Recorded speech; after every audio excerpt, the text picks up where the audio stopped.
Buenos días, la Facultad de Ingeniería en Electricidad y Computación les da la más cordial bienvenida a la charla Clasificación de sujetos con la enfermedad de Parkinson, utilizando un conjunto de datos de pulsación de teclas. Esta charla FIET está a cargo del doctor Víctor Azanza, investigador en campos como el diseño de sistemas digitales basado en FPGA, procesadores de código abierto, hardware de código abierto, edge computing, inteligencia artificial e interacción hombre-máquina, con un mayor interés de investigación en la interfaz cerebro con ordenador. A continuación de paso al doctor Azanza para su presentación.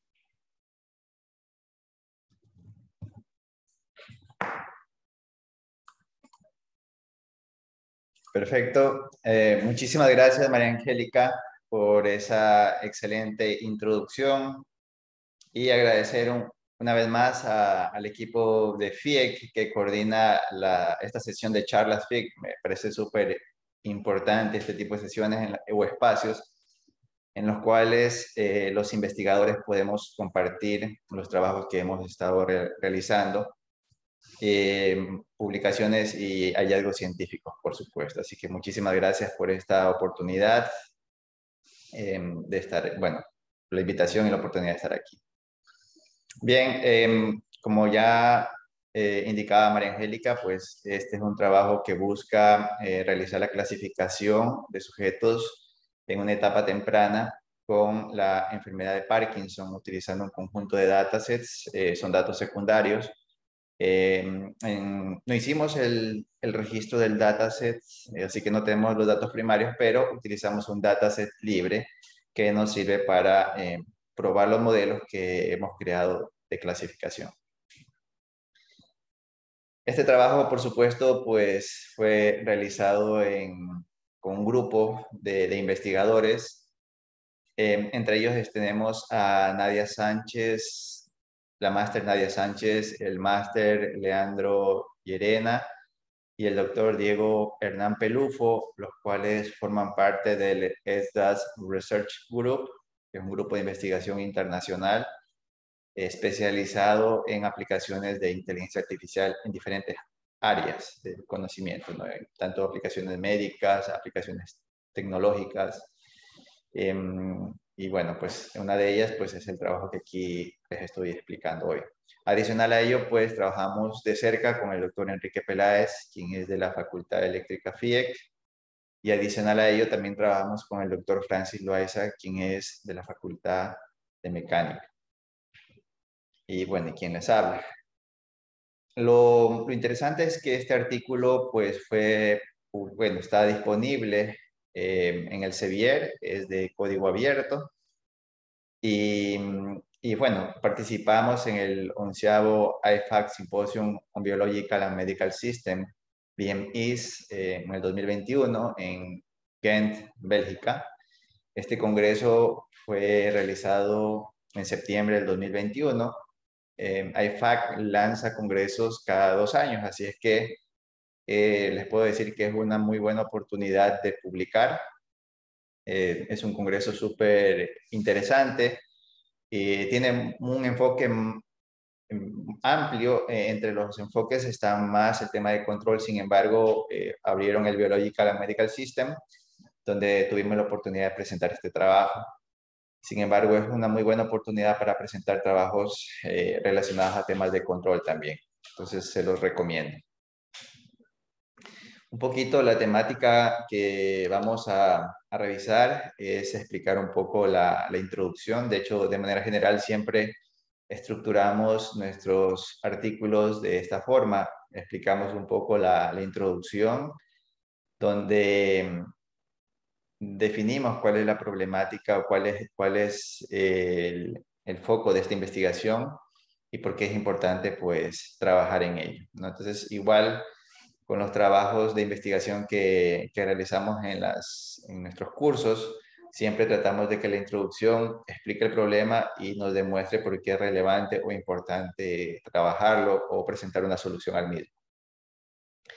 Por supuesto, como ustedes saben, uno no puede empezar desde cero, siempre debe haber algún antecedente, entonces siempre es importante presentar un related work donde tú muestras que otros investigadores han trabajado para resolver el problema que se acaba de explicar y qué tecnologías han usado, ¿no? Entonces es importante siempre explorar, siempre tratando de llegar de algo general a algo más específico o que tenga más que ver con la tecnología que tú estás implementando. Cuando hablo de tecnología, por supuesto, me refiero no solamente a hardware, también puede ser software, incluso diferentes datasets o diferentes datos para resolver un mismo problema. Entonces, esto es importante porque el investigador de esta forma pues va de lo general hacia lo más específico y dejando claro que hay otras personas o investigadores que ya han resuelto el problema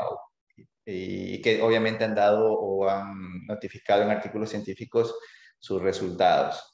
Eso te permite a ti, pues, analizar el panorama en el cual estás trabajando y poder presentar tus resultados y demostrar que estos, pues, tienen un factor diferenciador.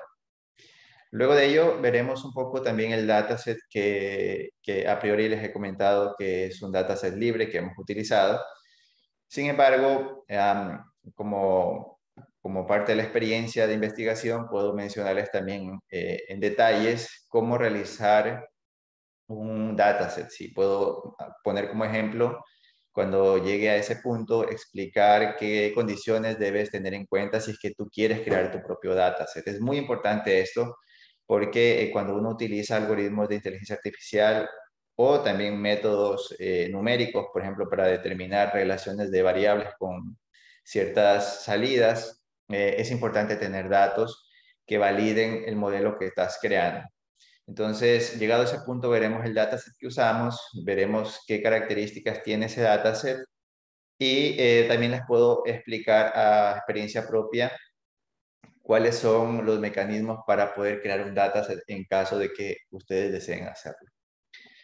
Luego de eso veremos también la metodología que se utilizó para este proyecto de investigación, en donde empezamos analizando el dataset. Obviamente hay que hacer un preprocesamiento, extracción de características y luego utilizar los modelos de clasificación en este caso. Luego de eso mostraremos los resultados que hemos obtenido. Los resultados son bastante buenos. Este trabajo pues es bastante, tiene mucha aplicación. De hecho, y también mencionaré un poquito cuáles son los trabajos futuros que se pueden desprender de esta investigación. Y finalmente, pues, las conclusiones referentes a este trabajo. Sin más dilación, pues, empecemos un poco a explicarles cuál es la problemática, básicamente, ¿no? Entonces, la enfermedad de Parkinson es una enfermedad neurodegenerativa progresiva que tiene manifestaciones motoras y también hay otras que son no motoras, pero típicamente los trabajos o uno puede darse cuenta de esta manifestación a través de los síntomas motores. Sin embargo, pues hay que tener mucho cuidado y obviamente tener el aval médico respectivo porque muchas manifestaciones motoras de temblor no necesariamente son Parkinson, ¿no? Entonces, pero mayormente tiene que ver con Parkinson, ¿no? O sea, Parkinson, una de las manifestaciones de Parkinson es temblor, pero hay que tener cuidado de que si alguien manifiesta temblor involuntario, decir que es Parkinson, ¿no? Hay otros problemas que también tienen ese síntoma, por ejemplo, la presión alta. Entonces hay que tener mucho cuidado. Sin embargo, otra vez, uno de los síntomas motores de Parkinson es el temblor, sí. ¿Ok?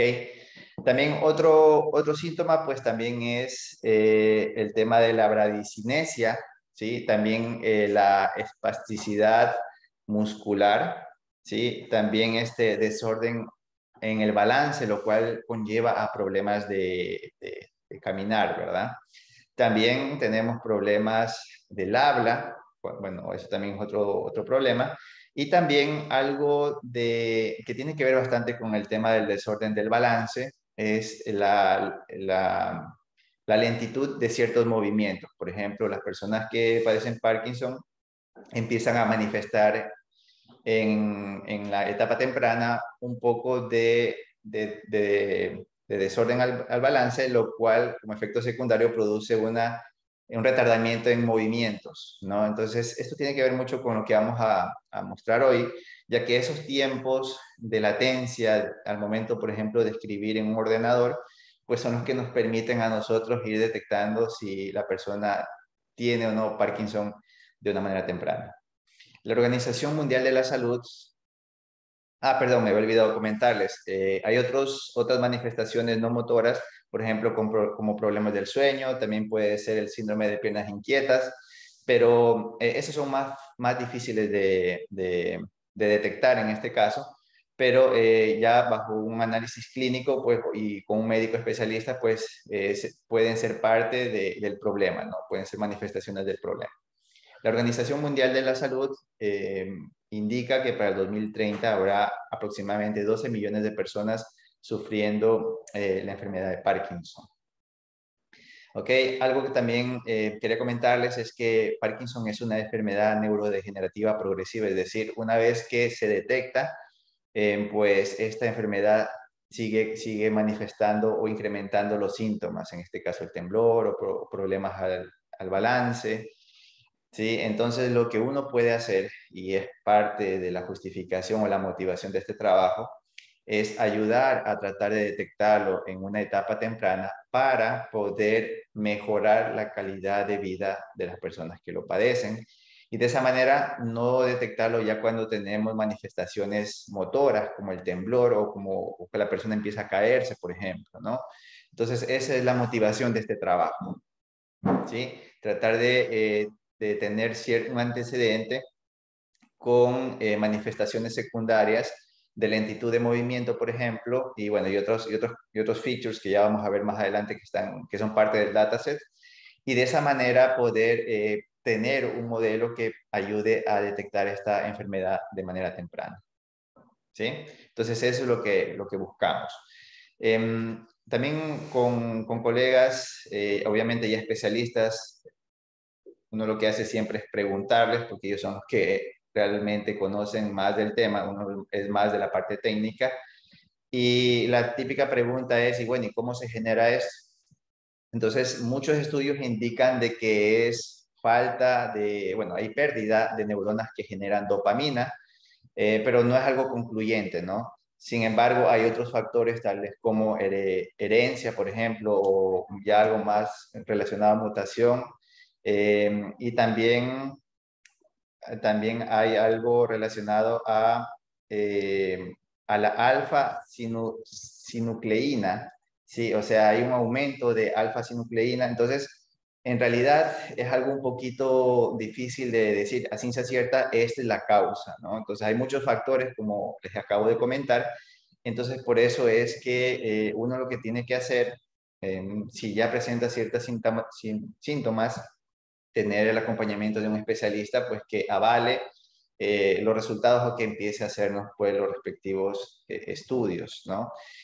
Con lo cual quiero decir que el algoritmo o el modelo que hemos creado no es algo que reemplaza ni por nada al especialista, por supuesto. Puede ser un modelo que a la vez pueda sugerir al especialista. De hecho, muchos algoritmos de inteligencia artificial lo que buscan es analizar datos bioeléctricos de personas y tratar de ofrecer una asistencia al especialista, es decir, darle una alerta, algo está pasando, pero no reemplazarlo, por supuesto. Entonces, eso que quede muy claro, por favor. En trabajos relacionados, pues esto no es algo nuevo. Hay muchos investigadores que están trabajando con diferentes datasets, con diferentes datos.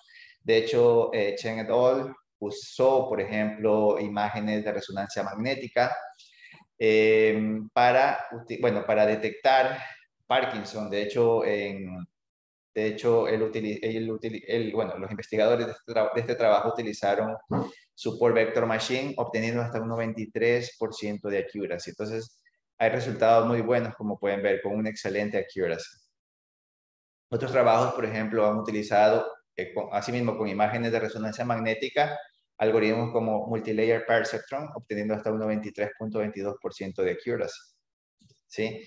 Hay otros trabajos que no se centran en las imágenes de resonancia magnética funcional, pero, por ejemplo, en análisis de audio and visual emotion recognition, que es básicamente un dataset, ¿no?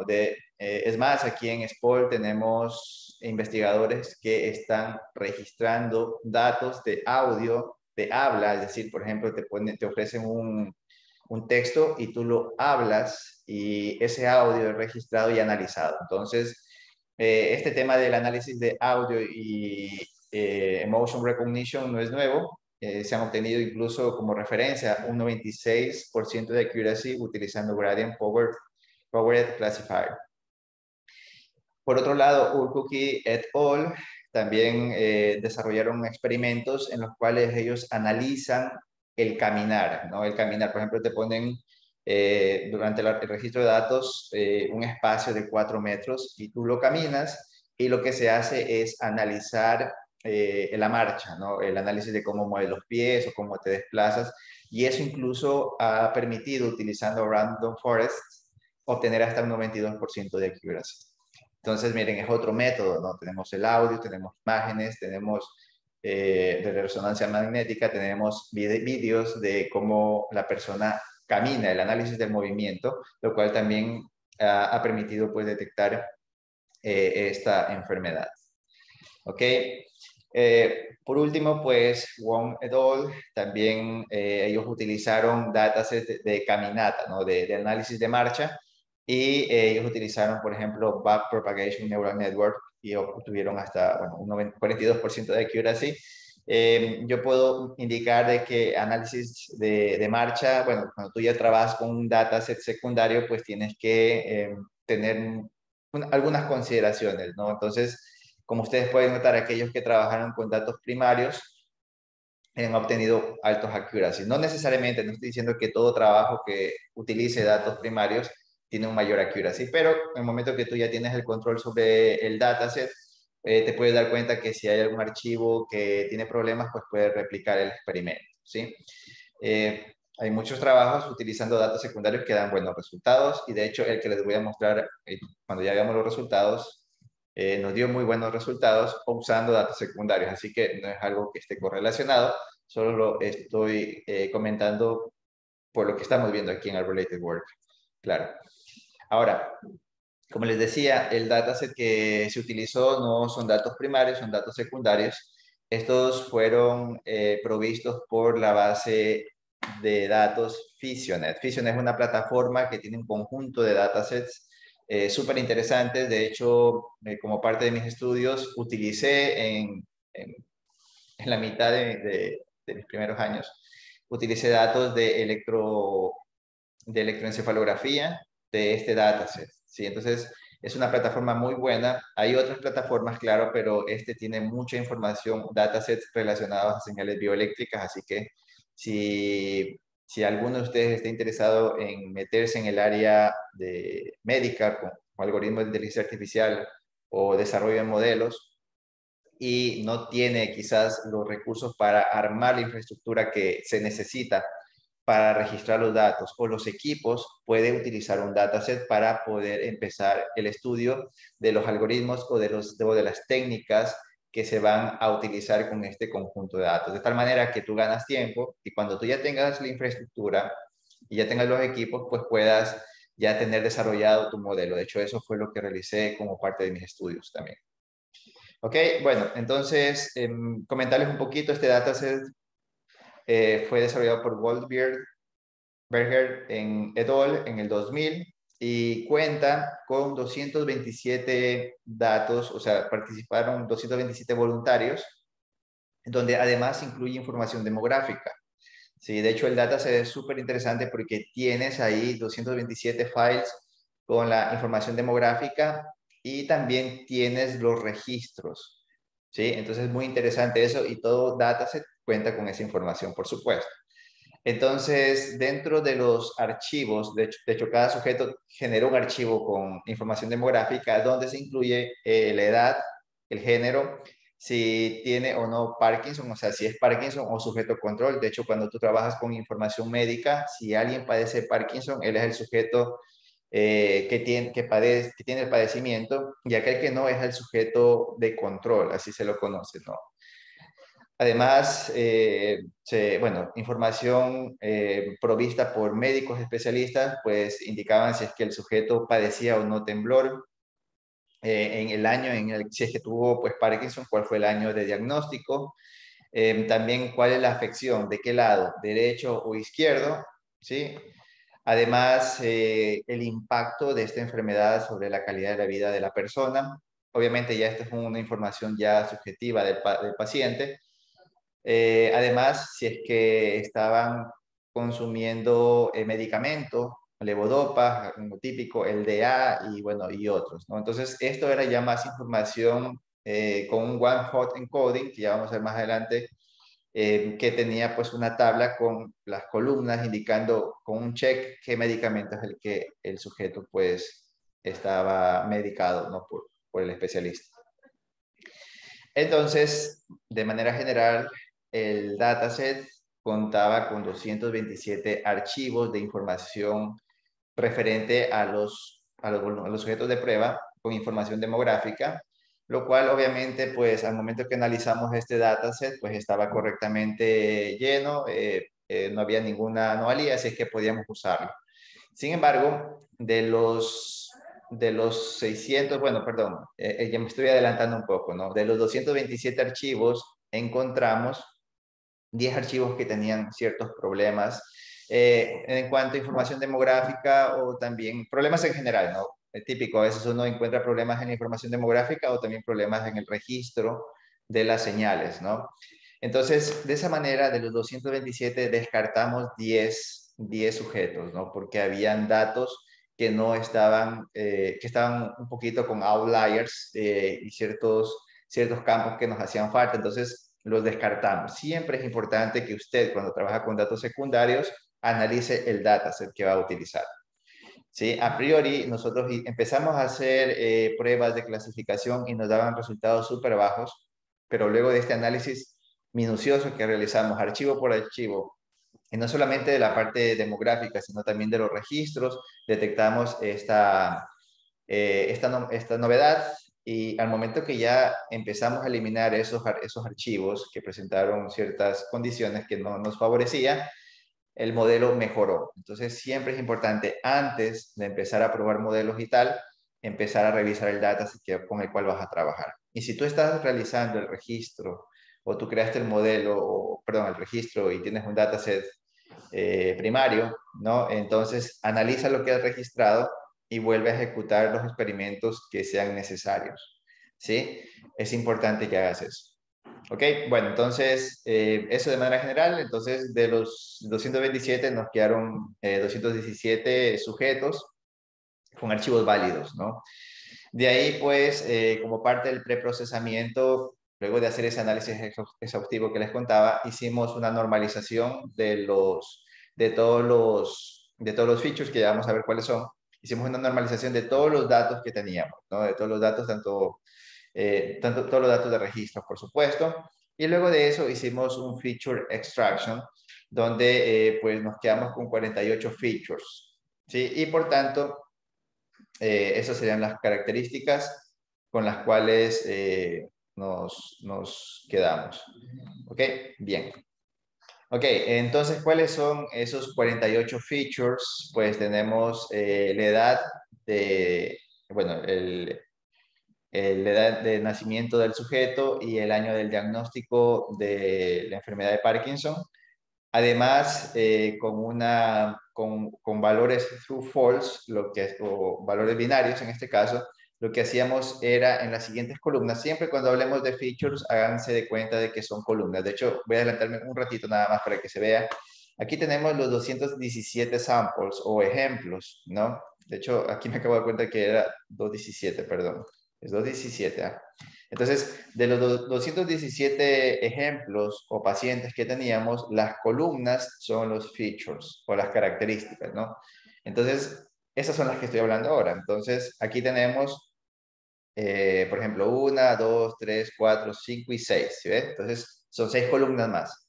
Entonces, en cada columna, pues, iba poniendo cuál era bueno, cuál era su información demográfica, por supuesto, ¿ya? Además, teníamos en una codificación one-hot encoding cuál era la afección, de qué lado, ¿no? Entonces teníamos lado izquierdo, lado derecho o ninguno, ¿no? Entonces, esto también teníamos como campos, como columnas, features, y también el impacto, un categorical impact variable, donde pues se indica pues cuál es el impacto de manera subjetiva del paciente que la enfermedad le conlleva a esa persona en su calidad de vida. Entonces tenemos un impacto medio, o bueno, casi nada, o mayor, ¿no? Entonces tenemos esas cuatro rangos de valores. Adicional a ello, esto ya con respecto a la información demográfica, luego de eso, la información del registro, porque recordemos que el data es de escritura en un ordenador, ¿no? Entonces, cuando el sujeto empezaba a tipear lo que lo que se hizo a los sujetos de prueba, a los voluntarios, es que escriba un texto, ¿no? Entonces se le iba indicando qué palabras digitar y en ese sentido, pues la persona empezaba a escribir en el ordenador, ¿no? Entonces, lo que se hacía es medir el tiempo entre tecla, o sea, el tiempo que tú te demorabas en teclear, ¿sí? O sea, el momento que tú aplastas y sueltas, y el tiempo, el flight time, que es el tiempo de ir de una tecla a otra, ¿no? Entonces, por ejemplo, tenemos cuánto tiempo se demora en ir de una tecla en el lado izquierdo, escribiendo con las dos manos, claro. En el lado, obviamente, la persona pues escribía con las dos manos, ¿no? Entonces, por ejemplo, del lado izquierdo, ¿cuánto tiempo se demoraba en ir de una tecla del lado izquierdo del keypad del ordenador hacia otra tecla del lado izquierdo? Asimismo, izquierda, derecha y así, pues, ¿no? También con el space, ¿no? Con el lado izquierdo y el space de right and left, de la derecha a la izquierda, derecha y derecha, derecha y espacio, ¿sí? Entonces, todos esos tiempos fueron registrados por un software desarrollado por, en este caso, Goldberger y et al., que son los autores que desarrollaron el dataset, ¿no? Entonces, ellos desarrollaron un software que le iba diciendo al sujeto de prueba qué teclear o qué teclas ingresar y además iban registrando el tiempo, ¿no? Entonces, esto, como ustedes ya se podrán imaginar, tiene que ver un poco con la sintomatología del Parkinson, ¿no? Entonces, el Parkinson hace una ralentización del movimiento y esto aquí es lo que se busca detectar. Finalmente, en el dataset, la última columna pues es el label, lo cual pues se utiliza para poder asignarle o decir, este sujeto sí tiene Parkinson, este sujeto no tiene Parkinson. ¿Ok? Entonces, de manera general, el dataset queda de esta forma, ¿no? Tenemos las filas, 217 filas perdón, sí, filas que son los ejemplos o los sujetos de prueba, o los sujetos que tenemos, y las columnas que son las características, y la última columna, pues, es el label. ¿Ya? Ok, bueno, estos archivos fueron trabajados como coma separate value o CSV, ¿no? Fueron utilizados con este tipo de archivos. Y lo que hicimos fue, como pues tenemos que cada fila es independiente de la otra porque son sujetos diferentes, lo que hicimos fue hacer una mezcla aleatoria de todas las filas para que no exista ningún orden. Es decir, no vamos a tener que los 10 primeros tienen, bueno, o los 100 primeros tienen Parkinson y los 117 restantes no. O sea, lo que se hace es combinarlos aleatoriamente y luego de eso, pues, coger y tomar 70% de esas filas, ¿ok? Para hacer el training del algoritmo, ¿no? Y luego, pues, de eso, pues, con el restante de 30, pues, hacemos la respectiva validación del modelo, ¿ok? Bien. Entonces, dentro de los algoritmos que se utilizaron, tenemos el Nine Bayes, tenemos Multilayer Perceptron, Random Forest, todos estos son clasificadores. Y lo que ustedes ven ahora en pantalla, todas esas letritas, son los hiperparámetros. Obviamente, eso no se alcanzó a incluir en el paper, porque el paper tiene un número limitado de hojas, pero en esta presentación, pues, aprovecho para mostrarlos en caso de que algún investigador quiera replicar el experimento y típico, pues uno necesita los hiperparámetros, entonces aquí están los hiperparámetros. Scikit-learn es la librería que utilizamos, así es que aquí están los hiperparámetros, ¿no? También usamos extra trees, logistic regression, read classifier, support vector machine con un linear kernel y además gradient boosting classifier y también light gradient boosting machine. Entonces estos fueron los algoritmos de clasificación que utilizamos y estos son sus hiperparámetros en todo caso. Ok, algo de mencionar antes de ir a la parte de los resultados es que los hiperparámetros, aquí no se realizó un performance de los hiperparámetros, por tanto usamos los hiperparámetros por default de scikit-learn, ¿ya? Ok, bueno, entonces todo esto fue utilizando Google Colab. Aquí están los algoritmos que se utilizaron y aquí están las métricas con las cuales se los analizó, ¿no? Entonces, entre ellos pues tenemos el accuracy para determinar qué tan bueno es el modelo, detectando valores positivos y negativos, o sea, los true positive y los true negative, o sea, qué tan bueno es detectando la enfermedad de Parkinson, ¿no? Entonces, ¿cómo se lo calcula? Pues con la tasa de true negative, true positive, dividido para todas las tasas de true negative, false negative, and true positive. El recall también lo que busca es ver qué tan bueno es detectando los true positive versus los true positive más los false negative. Entonces eso también fue otra métrica que utilizamos y reportamos en el artículo. La precisión también es algo que nos interesa y también el F-score. Ok, entonces típicamente uno lo que hace pues es analizar el accuracy, pues, y como ustedes pueden notar, y de hecho en los related work que presenté al inicio, pues estaban los accuracy. Esto nos indica que es un muy buen modelo. De hecho, tenemos que Ninebase nos dio un 98.04% de accuracy, así que el modelo es bastante bueno. Y bueno, y eso que bueno, tuvimos que descartar, y eso fue lo bueno, descartar ciertos datasets que no nos ayudaron mucho en el tema de la clasificación. ¿Ya? Ok, ahora, otro detalle interesante, otro detalle que nos preocupaba, no solamente era el accuracy, sino también analizar el costo computacional, ¿no? Entonces, actualmente estoy trabajando en proyectos de investigación que buscan pasar ese algoritmo de clasificación o de regresión hacia hardware de bajas prestaciones. Entonces, una preocupación personal que yo siempre tengo al momento de analizar los modelos de clasificación es ver cuál es el costo computacional, ¿no? Entonces, como parte del análisis también se evaluó el tiempo en general de clasificación, ¿no? Entonces, aquí tenemos el tiempo en segundos de clasificación, ¿sí? Y también tenemos el accuracy, ¿no? Aquí tenemos el accuracy. El accuracy es lo que está con color azul y aquí tenemos el accuracy por modelo. Ninebase tiene 98.04, Multilayer Perceptron 97, Random Forest y bueno, y el resto también tiene valores bastante altos. Sin embargo, algo que nos preocupa también es el tiempo de clasificación, ¿no? Entonces, por ejemplo, Ninebase tiene 10 milisegundos de clasificación.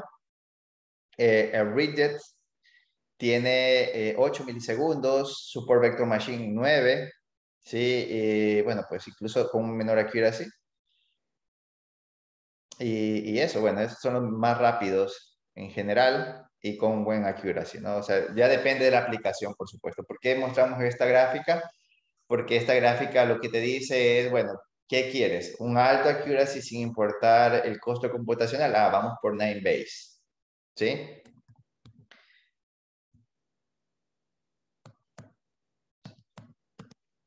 Bueno, y si no, vamos con Ritz Classifier, que tiene un 96, un poquito menos, 2% menos de accuracy, pero tiene un 8 milisegundos de tiempo de clasificación, obviamente es muchísimo más rápido. Así es que, bueno, todo depende de la aplicación, ¿no? Entonces, si queremos que algo sea rápido, que sea real time, buscamos ya modelos que sean más rápidos. Y si no, pues podemos ir a modelos que no importa el tiempo, sino el accuracy, pues y podemos darnos un poco más de tiempo para esperar los resultados, ¿no? Ok, el Receiver Operating Characteristic Curve of 9-base es el que está a la izquierda, que es el mejor algoritmo que nos dé mejor accuracy. Esta curva pues nos muestra la relación entre false positive y true positive, ¿no? Entonces siempre lo que buscamos es que el modelo llegue lo más cercano a 1. Acá, pues en el momento que tiene 98, pues tiene un acercamiento bastante importante.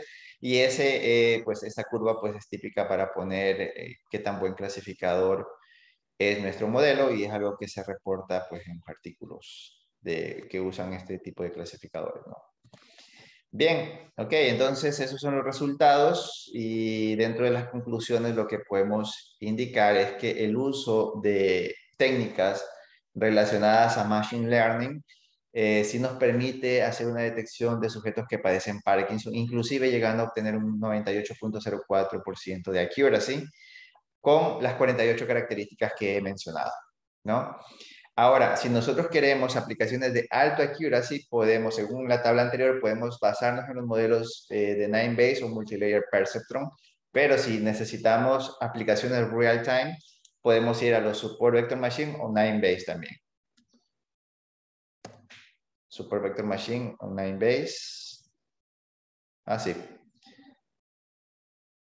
O también 9-base, claro.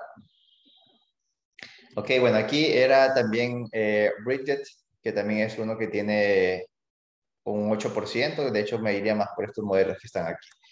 Aquí esa aclaración en todo caso. Ok, bueno, en cuanto a clasificación de pacientes con Parkinson disease, podemos decir que tenemos resultados positivos, bastante buenos, y especialmente con el 9-base, que es el mejor modelo que nos dio, ¿no? Mejor accuracy. Ok.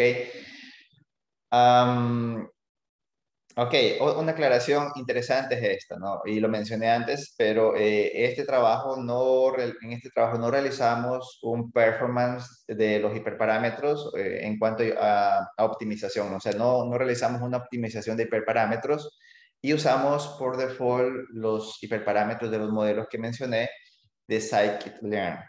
¿Ok? Es importante y recomendable absolutamente que siempre se haga un preprocessing de la data, ¿no? Entonces, si tú tienes un datos secundarios, haz un preprocessing o un análisis de los datos que vas a usar, y descartes aquellos que no ayuden al modelo. Muchas veces, no quiero decir que descartes a propósito ciertos sujetos para que tu modelo tenga un mayor accuracy. No, lo que estoy diciendo es que descartes aquellos datos que quizás tengan mucho ruido, aquellos datos que quizás tengan outliers, que quizás eliminarlos pues deteriora la calidad de los datos, ¿no? O si eres de señales, aquellos datos que tengan una relación señal-ruido muy baja, ¿no? Un SNR muy bajo, entonces descártalos. ¿Por qué? Porque esos datos, por más que los filtres, van a meterle ruido a tu modelo, y por tanto va a bajar el desempeño o el accuracy en este caso, o el fit de tu clasificador. ¿Ok?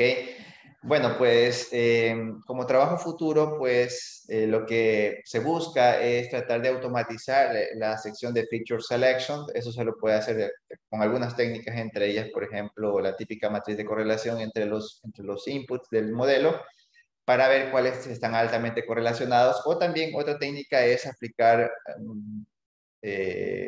matrices de correlación de las entradas con la salida, para ver cuáles tienen una correlación, una mejor correlación con el output, y de esa manera pues quedarte con aquellos que tengan un accuracy, un valor de correlación apropiado, ¿no? ¿Ok? Y también otro trabajo futuro muy interesante que se desprende de esta investigación es empezar a utilizar ya técnicas de deep learning con, con el dataset que se tiene. Sin embargo, el dataset puede ser muy poco, así que la idea es, si es que se quiere trabajar con técnicas de deep learning, o realizar un registro propio de este tipo de datos, lo cual obviamente tiene que ya involucrar un equipo médico y un comité de ética como tal, o en su defecto conseguir un dataset que tenga más ejemplos, más voluntarios en el registro de datos, ¿ya? Ahora, Eso en cuanto al artículo, voy a mencionar un poquito qué condiciones en caso de que, bueno, ya mencionamos que este es un dataset secundario, que obtuvimos de Fisionet, pero ¿qué pasa si tú quieres crear tu propio dataset, no? Entonces, nosotros, bueno, con el grupo de trabajo, entre ellos Enrique, Francis, Daniel Montoya, Leandro Llerena, Diego Pelufo y el neurocirujano Kleber González, hicimos el registro de un dataset que tiene que ver con otra cosa, pero son señales de electroencefalografía con sujetos, bueno, sujetos de control y también sujetos con parálisis cerebral, ¿no? Este es un ejemplo de un dataset. Nuevamente, lo que estoy explicando ahora es, en caso de que tú quieras realizar tu propio dataset y no quieras usar un dato secundario como el del trabajo, ¿qué es lo que tienes que hacer, no?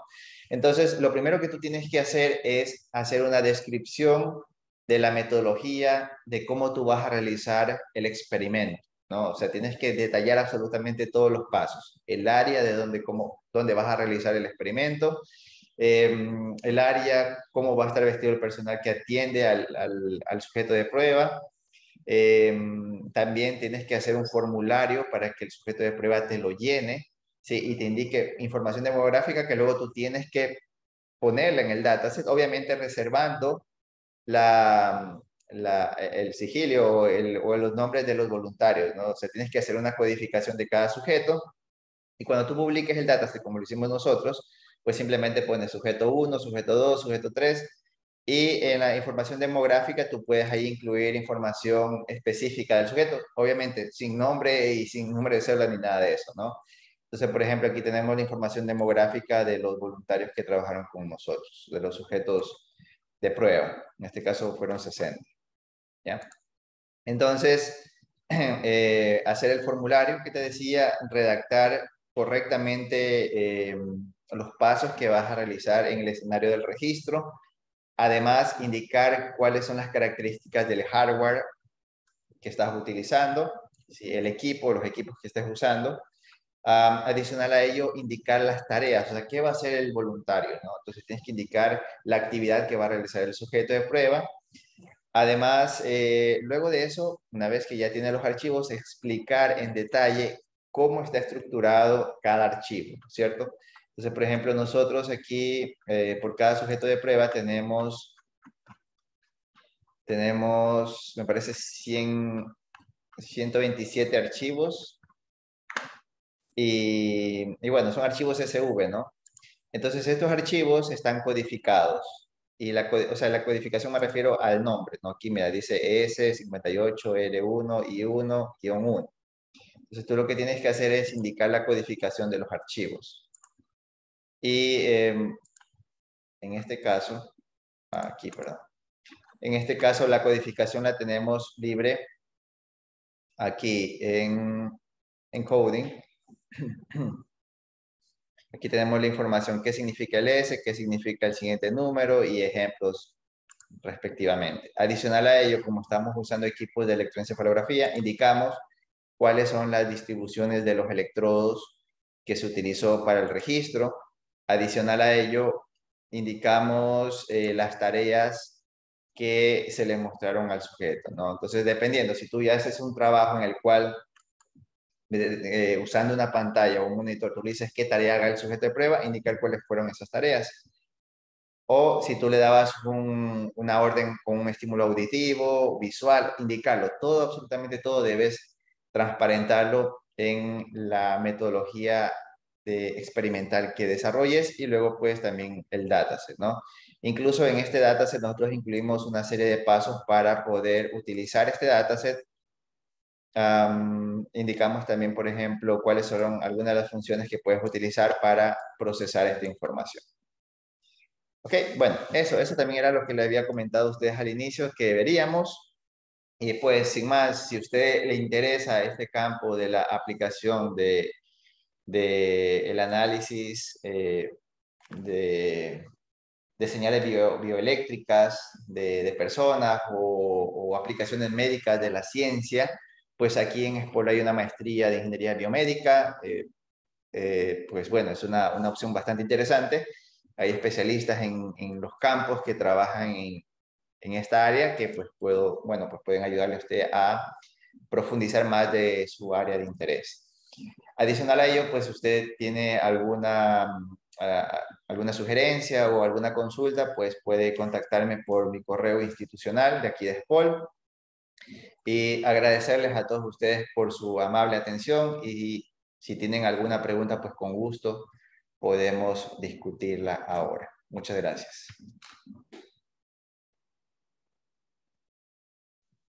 Las preguntas podrían ser colocadas en el chat.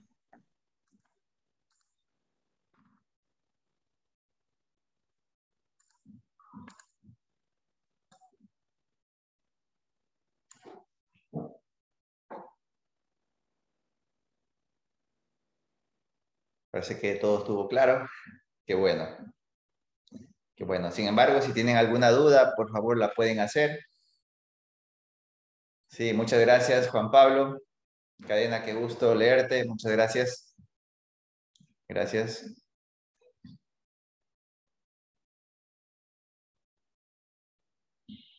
Ok. Doménica Velasco consulta si hay oportunidad de trabajar en proyectos extracurriculares de la mano con profesores en esta área. Bueno, a mí me viene otra pregunta también, o sea, de la mano, ¿a qué se refiere? No sé si mano prótesis o cuál es, Doménica, de pronto usted puede aclarar eso solo para poder dar respuesta a su pregunta.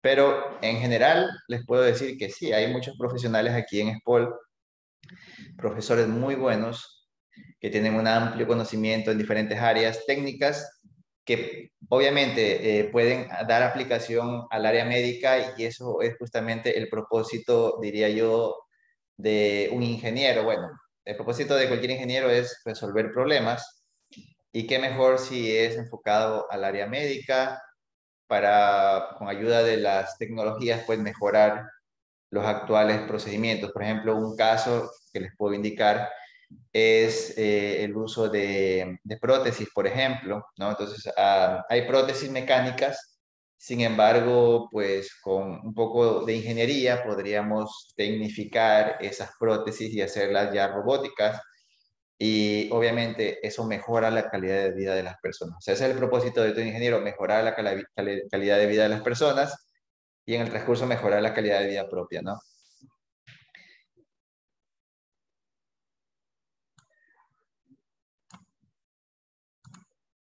Ok, bueno, José Morán dice que desearía saber o la respuesta a la pregunta de Doménica, así que Doménica, le estamos esperando. Ok, Justo escribí ahí, o sea, más como me refería en conjunto, si suelen dar oportunidades. O sea, no dudo que si tú puedes con un profesor poder ayudar en ese sentido, puedes conseguir tal vez la plaza. Pero no sé si suelen ok. a Sí, veces claro. darse esa. Por supuesto, de hecho, sí, ahora ya me quedó claro, Doménica, gracias por la aclaración. Por supuesto, verá, entonces, sí, hay muchas áreas. Todo depende también de, a ver, de qué tipo de aplicación. Por ejemplo, si se trata de datos, como la exponencia fue relacionada a Parkinson, ¿verdad? Hacer el registro de pacientes con Parkinson, actualmente ya se está haciendo eso aquí en SPOL. Por ejemplo, sé que el doctor Francis Loaiza está registrando eso en conjunto con el doctor Enrique Peláez. Entonces, ellos, por ejemplo, están trabajando, y lo sé porque yo me reúno con ellos, están trabajando con técnicas o algoritmos de inteligencia artificial para, a partir de los datos, automatizar una detección, por ejemplo, ¿no? Entonces, si su interés va por el área de software, perfecto.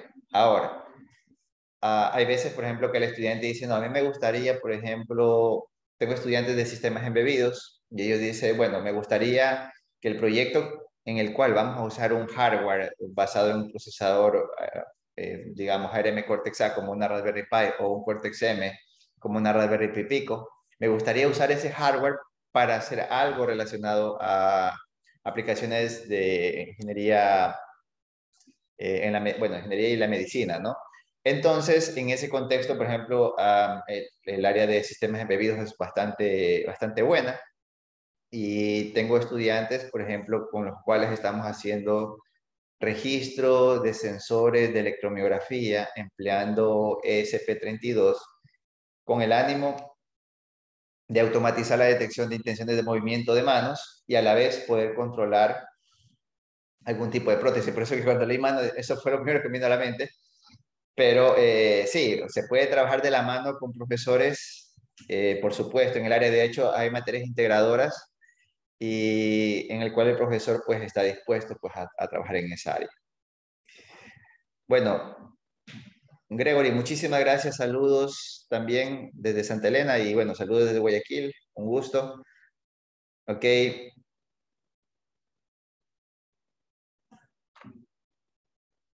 ok, bueno, otra pregunta que nos hace Juan Pablo es si es que hubo alguna intención o una idea para el despliegue del modelo en producción, o sea, en un sitio web o una aplicación móvil.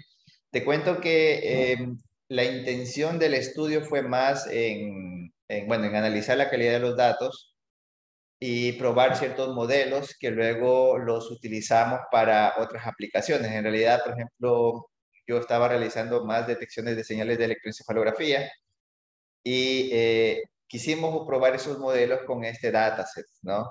Porque yo ya había analizado el dataset y, bueno, y decía, bueno, es un buen test bench para estos algoritmos, así que lo empezamos a probar con ese dataset y dio buenos resultados y luego, pues, fueron usados en otras aplicaciones. Sin embargo, probar modelos desplegados en sitios web, sí lo hemos logrado a través de ThinkSpeak, ¿sabes? O sea, ahora último, por ejemplo, registramos datos de sensores de temperatura, creamos un modelo de predicción empleando Regression Learner Toolbox de MATLAB y en ThinkSpeak hace la predicción del modelo cada 15 segundos. Entonces, de hecho, es algo que posiblemente hagamos con los chicos de sistemas embebidos este semestre para probar qué tan bueno es el dataset, porque eso fue también una tarea que les enviamos, que ellos registren datos para poder entrenar modelos, ¿no? de clasificación. Y justo hoy hablaba con ellos de esto y se puede hacer ese ejemplo, ¿no? De hecho, déjenme mostrarles rapidito aquí en ThinkSpeak. Ok, aquí está en ThinkSpeak. A ver, es este de aquí. Aquí en ThinkSpeak tenemos, bueno, aquí yo lo que hago es enviar datos a esta plataforma IoT y yo entrené usando Regression Learner Toolbox de MATLAB un modelo de regresión y como, bueno, se entrenaron 24 modelos y del modelo más adecuado, el que tenía un menor root mean square error, porque estos son valores de predicción, lo pusimos aquí en código y aquí lo está corriendo, o sea, cada 15 segundos, lo chévere es que vuelve a entrenar con los datos que tiene hasta el momento y hace una predicción. Súper interesante, o sea, se entrena con el 70, se valida con el 30 de los que tienes en ese momento y si llega un nuevo dato, te predice el siguiente. Llega otro valor, entonces el anterior que recibiste pasa a ser parte del dataset de entrenamiento, bueno, del dataset total, se divide en 70, se entrena, se compara con el 30 y predice el siguiente. Luego llega otro dato, así que ese siguiente pasa a ser el actual. Y esto, lo chévere es que este modelo constantemente se vive actualizando y constantemente te dice, bueno, voy mejorando el feed, voy mejorando el feed. Yo sé que computacionalmente hablando, bueno, como MATLAB te ofrece esta plataforma y te da ese cómputo cada 15 segundos, pues no hay problema, pero si tú ya lo vas a hacer en un gateway o algo como Edge Computing, ahí sí no te puedes dar ese lujo, ¿verdad? Porque digamos, una Raspberry que esté en un gateway, pues se va a demorar muchísimo más en entrenar, pero aquí como está en la nube, te digo que esto es cuestión de segundos. Claro que no lo hemos hecho con pruebas de muchísimos datos. Actualmente tenemos, me parece, 8.000 datos con los cuales él entrena y valida, entrena, valida y predice. pero lo hace bien cada 15 segundos. Así que este es un ejemplo y si te interesa, pues, Juan Pablo, te puedo pasar aquí en el chat este ejemplo para que lo revises. También tenemos un GitHub donde constantemente se suben ejemplos. A ver, creo que era el de MATLAB. Aquí está. Entonces te voy a pasar, aquí también está el mismo código. Por ejemplo, hay un código de cómo enviar datos, bueno, cómo obtener datos de Firebase y pasarlos a ThinkSpeak y en ThinkSpeak correr un modelo de inteligencia artificial. Así que de paso también esto, Juan Pablo, yo sé que estás en el área de IoT, que obviamente pues te va a interesar.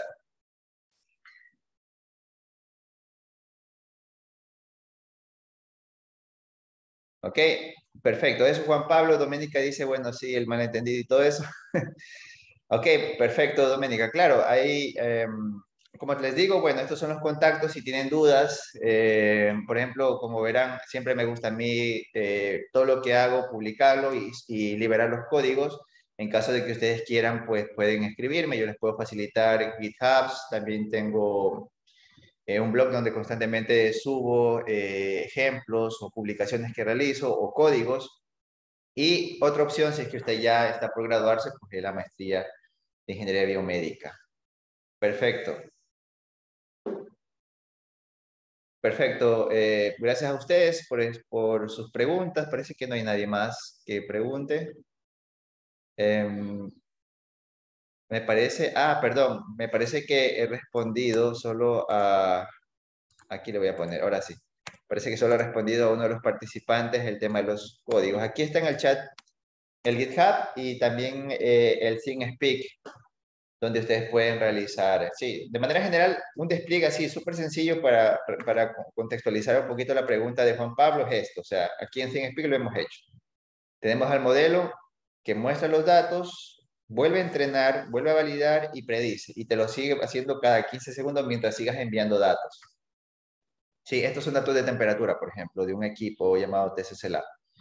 Entonces, eso es lo que tenemos ahorita corriendo, ¿no? Hay otras formas también, por ejemplo, con Firebase, también usar ahí algo de Cloud Computing, pero entiendo que Firebase, por ejemplo, te cobra por eso, ¿no? Pero puedes usarlo como un, un data server para guardar ahí los datos y consumirlos, por ejemplo, con ThinkSpeak, que en este caso, pues, permite constantemente probar el modelo aquí. Esto es un modelo de regresión y con los chicos de Embebido vamos a hacer algo parecido, pero para clasificar, ¿no? Porque estamos ahorita haciendo pruebas del dataset que ellos tienen, analizando cuáles son las tareas de clasificación que se pueden utilizar para luego crear el modelo de clasificación y llevarlo a un sistema embebido de bajas prestaciones como es el SP32, que tiene un procesador Tensilica Dual Core, que bueno, podemos utilizarlo para este tipo de modelos. Pues bueno, agradecerles a todos ustedes por su amable atención. Cualquier cosa, pues, estos son mis contactos. Muchísimas gracias al grupo también encargado de organizar las charlas FIEC. Nuevamente, un placer estar aquí con ustedes. No hay más preguntas, así es que, y bueno, ya estamos cerca de la hora. Agradecerles nuevamente a todos ustedes por la oportunidad. Muchísimas gracias al doctor Víctor Azar por su excelente presentación. A continuación, doy paso a los ingenieros del departamento técnico para la toma de la fotografía. Agradecemos también a los profesores que han asistido a esta charla, a ustedes, señores estudiantes, invitados especiales. A continuación, el departamento técnico realizará la captura. Gracias. Muchas gracias. Buenas tardes con todos. Hacemos la cordial invitación. Hola, hola, ¿me escuchan? Sí, escuchamos. Hacemos la cordial invitación a los participantes de la charla FIEC del día de hoy a activar sus cámaras. Vamos a realizar la captura de pantalla previo a la finalización de la charla FIEC.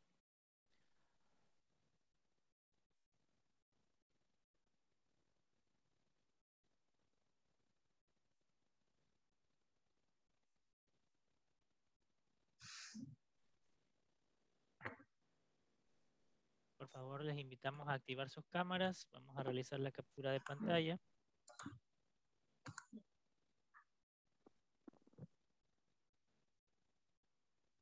Aníbal, ¿qué tal?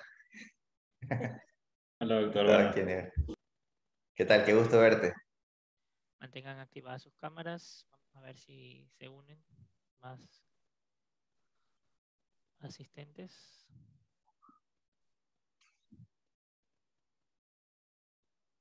Ok, vamos a realizar la captura de pantalla a la cuenta de 3. 1, 2 y 3. ¿Listo? Muchísimas gracias a los asistentes de la charla FIC del día de hoy, al doctor Víctor Asanza, por su exposición. Gracias a todos ustedes por estar aquí. Gracias, doctor Asanza. Muchísimas gracias. Gracias por la oportunidad. Ha Gracias. finalizado la charla 7 esta tarde. Hasta pronto.